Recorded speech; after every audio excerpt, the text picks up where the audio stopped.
how to allow everyone can duet on TikTok.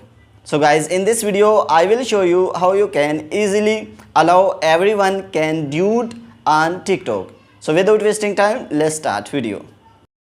So firstly, open the TikTok application. So when you will open the TikTok application, here you can see profile options at the bottom right corner. So click on it. So after this you can see three lines on the top right corner.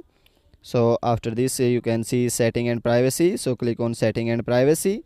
So after this here you can see privacy option. So click on privacy and then scroll down. So when you will scroll down, here you can see story option. So below the story you can see duet option. So click on duet.